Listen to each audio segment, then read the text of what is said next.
অভিষেকেই বাজিমাত হাসান মুরাদের।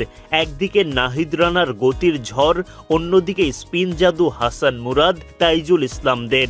টাইগারদের সামনে নাস্তানাবুদ আইরিশরা। ব্যাটিংয়ে জয়শান্তর জোড়া সেঞ্চুরি। 2 ইনিংসের বোলিং মিলিয়ে উইকেটের দেখা পেলেন সব বোলারই। ফলে ইনিংস ব্যবধানে জয় পেতে কোনো সমস্যাই হয়নি বাংলাদেশের, সেটাও আবার একদিন হাতে রেখে। চতুর্থ দিনের শুরুতেই উইকেট শিকার করেন তাইজুল ইসলাম। এরপর অবশ্য আইরিশরা জুটি গড়ে তোলেন।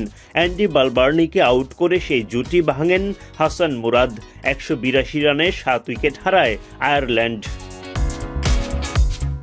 নাহিদ রানার হাত ধরে অষ্টম উইকেটের দেখা পায় বাংলাদেশ।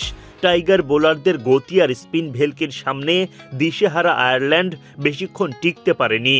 সিলেট টেস্ট পঞ্চম দিনে গড়ানোর আগেই জয় তুলে নেয় বাংলাদেশ। এর আগে তৃতীয় দিনে ব্যাটে বলে দাপট দেখিয়ে এগিয়েছিল বাংলাদেশ। মাহমুদুল হাসান জয় খেলেন 171 রানের মহাকাব্যিক ইনিংস। অধিনায়ক নাজমুল শান্তও সেঞ্চুরির দেখা পান। এর বাইরে সাদমান ইসলাম, মুমিনুল হক ও লিটন দাসের 50। সব মিলিয়ে 8 উইকেট হারিয়ে 587 রানের বড় পুঁজি নিয়ে ইনিংস ঘোষণা করে বাংলাদেশ। 301 রানের বড় লিড নিয়ে তৃতীয় দিনের শেষ সেশনে বোলিংয়ে দাপট দেখায় বাংলাদেশ।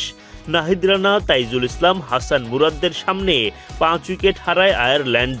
এরপর চতুর্থ দিনেও টাইগার বোলাররা চাপ বজায় রাখেন।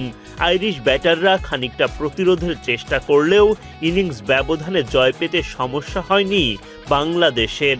সিরিজে 1-0 ব্যবধানে এগিয়ে গেল শান্ত বাহিনী।